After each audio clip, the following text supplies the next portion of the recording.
Assalamualaikum warahmatullahi wabarakatuh. Perkenalkan, saya Dwi Ramakalisa Gayatri, NIM 2305140008, mahasiswi program studi Pendidikan Tata Busana, Universitas Negeri Semarang. Dalam video ini, saya akan menjelaskan secara lengkap mengenai pembelajaran kognitif. Materi ini merupakan bagian penting dalam dunia pendidikan karena memberikan dasar bagi kita dalam memahami bagaimana manusia, khususnya peserta didik, belajar, dan memproses informasi. Apa itu pembelajaran kognitif? Pembelajaran kognitif adalah teori belajar yang menekankan pentingnya proses mental internal dalam memahami informasi. Dalam pandangan ini, belajar tidak hanya terjadi karena hubungan stimulus dan respons seperti dalam teori behavioristik, melainkan karena adanya aktivitas mental seperti memahami, mengingat, mengorganisasi informasi, dan memecahkan masalah. Jadi, proses belajar dilihat sebagai usaha aktif dari peserta didik untuk mengkonstruksi pengetahuan, bukan sekedar menerima informasi dari luar. Selanjutnya ada pengertian menurut para ahli.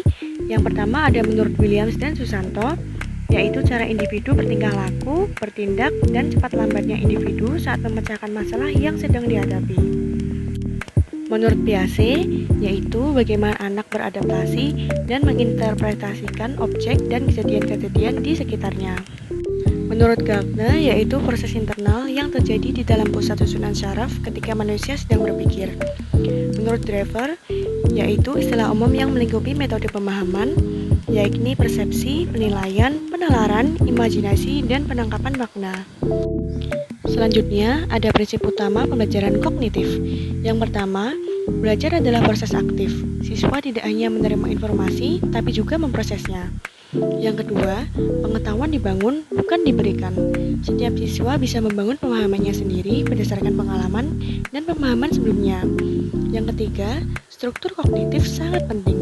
Materi belajar harus disusun secara logis agar mudah dipahami dan diingat. Yang keempat, ada transfer belajar. Teori ini sangat memperhatikan bagaimana pengetahuan lama bisa digunakan untuk memahami pengetahuan baru. Selanjutnya, prinsip pembelajaran bersumber dari teori kognitif.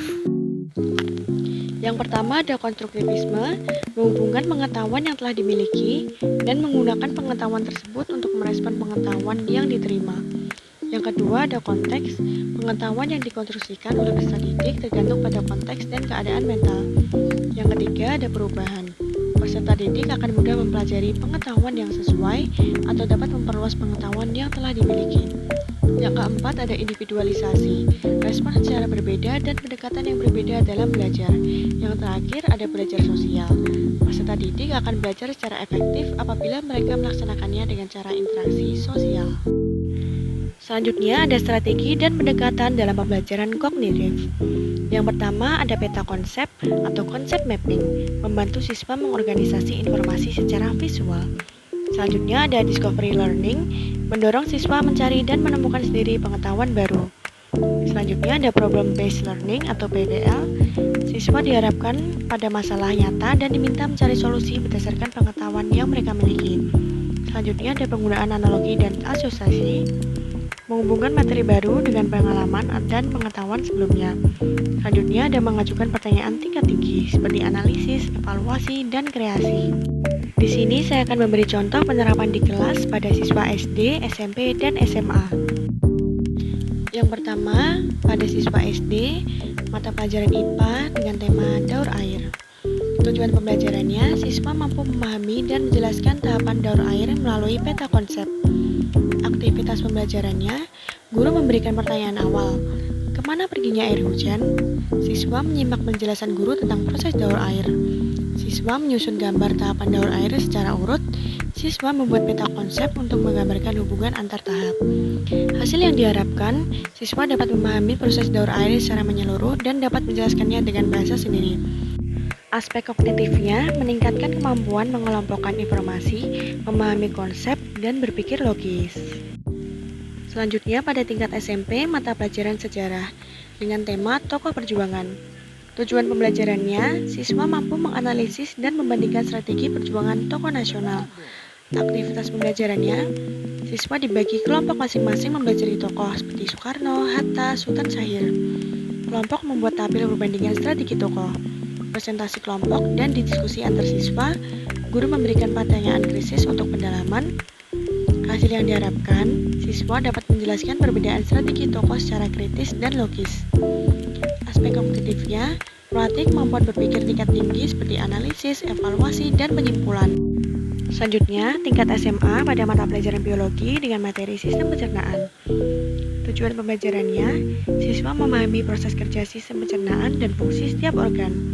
Aktivitas pembelajarannya, menyimak video animasi tentang sistem pencernaan, diskusi kelompok untuk mengidentifikasi fungsi setiap organ, membuat diagram alur proses pencernaan secara lengkap, menjawab soal kasus seperti penggangguan pencernaan. Hasil yang diharapkan, siswa memahami hubungan antar organ dan dapat menerapkan pengetahuan pada situasi nyata. Aspek kognitifnya yaitu mengembangkan pemahaman mendalam, penerapan konsep, dan penalaran ilmiah. Selanjutnya, apa ya kelebihan dan kekurangan pembelajaran kognitif? Kelebihan pembelajaran kognitif yaitu mendorong siswa berpikir kritis dan reflektif, membantu membangun pemahaman yang lebih dalam dan bermakna, memfasilitasi proses belajar jangka panjang, menyesuaikan dengan perkembangan intelektual siswa. Selanjutnya, kekurangan pembelajaran kognitif memerlukan waktu dan perencanaan yang lebih kompleks. Tidak semua materi cocok untuk diajarkan dengan metode ini. Siswa dengan kemampuan kognitif rendah bisa kesulitan mengikuti. Guru juga harus benar-benar memahami strategi dan karakter peserta didik. Kesimpulannya, pembelajaran kognitif adalah pendekatan yang berfokus pada bagaimana siswa berpikir, mengolah, dan memahami informasi. Teori ini menekankan bahwa belajar bukan hanya proses pasif, melainkan aktif dan konstruktif. Dengan menerapkan strategi kognitif yang tepat, guru dapat menciptakan proses belajar yang lebih efektif dan bermakna.